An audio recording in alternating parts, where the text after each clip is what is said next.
Assalamualaikum warahmatullahi wabarakatuh.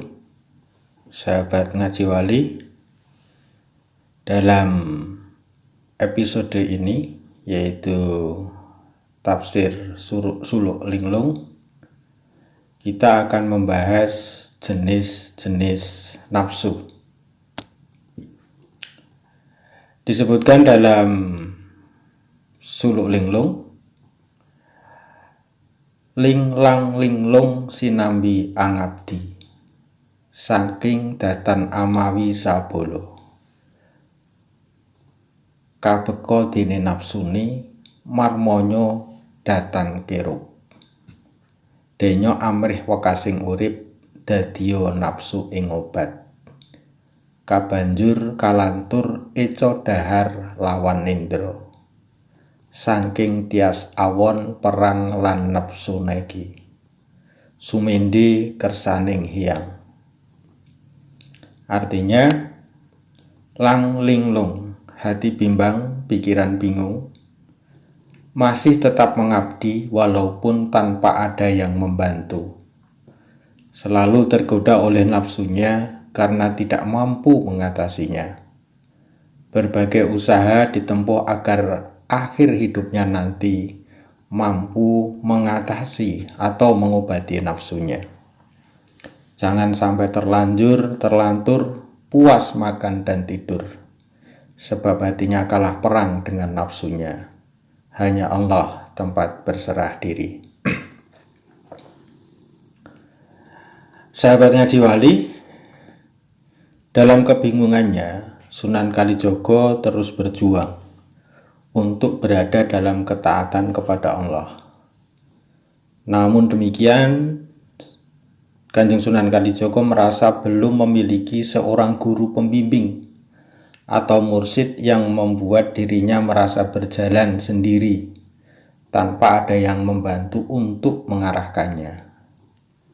Dalam kondisi tersebut, kadang masih tergoda oleh keinginan nafsu yang terus membujuk untuk keluar dari jalan Allah. Nafsu adalah sesuatu yang sangat akrab dengan diri kita, karena keberadaannya berada dalam diri kita. Dia bagaikan api yang setiap saat bisa saja membakar tubuh kita bila tidak terkendali, dan akan menjadi sesuatu yang sangat penting ketika kita mampu mengendalikannya. Kanjeng Sunan Kalijogo terus berupaya untuk menemukan obat atau cara untuk mengendalikan nafsunya. Dadiyo nafsu ing obat, kabanjur kalantur eco dahar lawan nindra, saking tias awon perang lan nafsu negi. Inilah yang menurut istilah Imam Al-Ghazali disebut sebagai tazkiyatun nafs, yang merupakan satu usaha seseorang agar bisa meleraikan serta melumpuhkan penyakit-penyakit jiwa, serta membersihkan dirinya dari sifat-sifat buruk ataupun sifat-sifat yang tercela, sehingga hatinya dapat dibebaskan dari segala sesuatu yang tidak baik. Sunan Kalijogo tidak ingin nafsu terus membujuk dan mengalahkannya, hingga dirinya terbuai oleh keinginan nafsu dan kalah dalam memerangi hawa nafsu. Perlu kita pahami bahwa nafsu seringkali dipahami sebagai bentuk kemarahan, keinginan buruk, syahwat, dan lainnya. Kita juga diperintahkan untuk memerangi, atau dalam istilah bahasa Arabnya disebut sebagai mujahadah, dan kemudian kita juga harus melawan hawa nafsu tersebut. Namun demikian, tidak semua nafsu itu mengandung sifat-sifat tercela sebagaimana dipahami oleh mayoritas ahli tasawuf.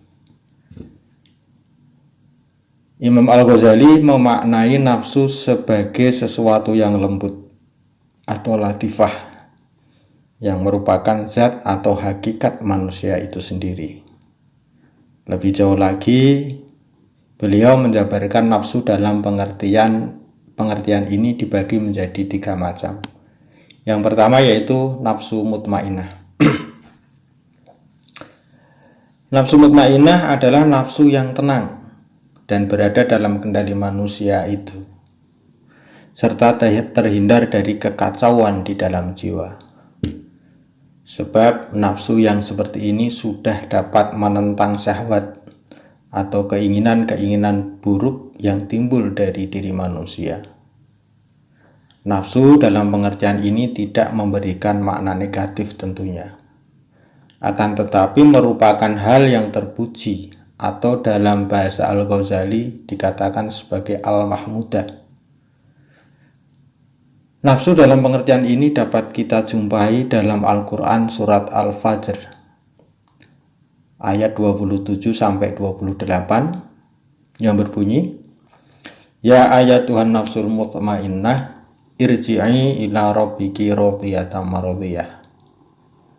Wahai jiwa yang tenang, kembalilah kepada Tuhanmu dengan hati yang ridho dan diridhoinya. Nah, seandainya kata nafsu dimaknai sebagai pengertian mayoritas ahli tasawuf yang telah disinggung di atas tadi, maka pengertian nafsu yang terdapat dalam Al-Quran surat Al-Fajr di atas tidak akan mungkin dapat digambarkan sebagai nafsu itu dapat kembali kepada Allah.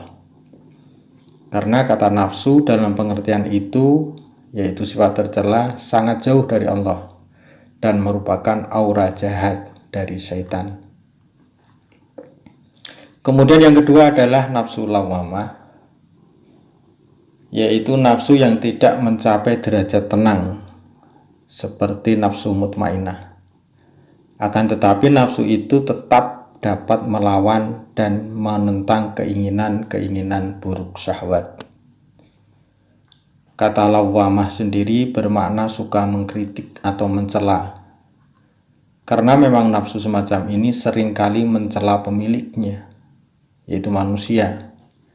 Ketika ia lengah dalam beribadah kepada Tuhannya, nafsu dalam pengertian ini dapat kita jumpai dalam Al-Quran surat Al-Qiyamah ayat 2. Wala uksimu binafsil lawwamah, yang artinya, dan aku bersumpah demi jiwa yang selalu menyesali dirinya sendiri. Kemudian yang tiga adalah nafsu amarah bisu, yaitu nafsu yang sudah tidak ada lagi pemberontakan dalam jiwa manusia untuk melawan keinginan-keinginan syahwat dan juga kekuatan-kekuatan jahat dari setan. Bahkan nafsu itu sudah tunduk dan patuh terhadap apa yang diperintahkan oleh syahwat dan aura-aura jahat setan. Kata amarah bisu sendiri merupakan kata berbahasa Arab yang bermakna suatu hal yang selalu memerintahkan kepada keburukan. Nafsu dalam pengertian ini dapat kita jumpai dalam Al-Quran surat Yusuf ayat 53. Wa ma'abara'u nafsi inna nafsa la ammaratun bisu'i illa ma rahima rabbi inna rabbi ghafurur rahim. Dan aku tidak menyatakan diriku bebas dari kesalahan, karena sesungguhnya nafsu itu selalu mendorong kepada kejahatan, kecuali nafsu yang diberi rahmat oleh Tuhanku. Sesungguhnya Tuhanku Maha Pengampun, Maha Penyayang. Barangkali macam nafsu ketiga inilah yang merupakan makna nafsu yang dimaksudkan oleh mayoritas ahli tasawuf, yang wajib untuk dilawan dan diperangi. Dan makna semacam ini pula yang dimaksudkan dalam sebuah hadis yang berbunyi, A'da atuwakan nafsu kallati baina jambaika. Musuhmu yang paling dahsyat adalah nafsumu yang berada di antara dua lambungmu. Diriwayatkan dari Imam Baihaqi. Dengan demikian dapat diambil kesimpulan bahwa nafsu itu terklasifikasi menjadi dua macam. Yang pertama yaitu nafsu tercela atau mazmumah. Nafsu inilah yang wajib diperangi dan dipatahkan. Sementara yang kedua adalah nafsu terpuji atau mahmudah. Nafsu dalam pengertian ini yang dapat mengetahui dan kembali kepada Tuhannya sebagaimana yang telah disinggung dalam surat Al-Fajr ayat 27 dan 28 di atas, dan dapat mengetahui segala bentuk pengetahuan yang ada. Dalam hal ini Kanjeng Sunan Kalijogo terus berupaya untuk mengalahkan hawa nafsunya.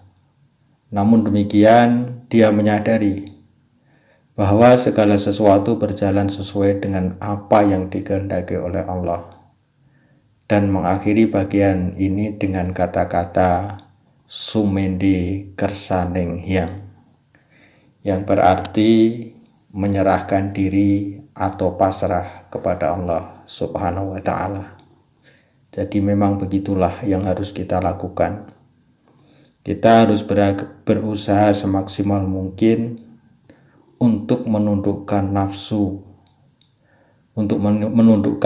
yang tidak baik yang ada pada diri kita, dan bersamaan dengan itu harus kita sertai kepasrahan kepada Allah Subhanahu wa Ta'ala. Baik sahabat Ngaji Wali yang dimuliakan Allah, untuk episode yang kedua ini kita cukupkan sekian.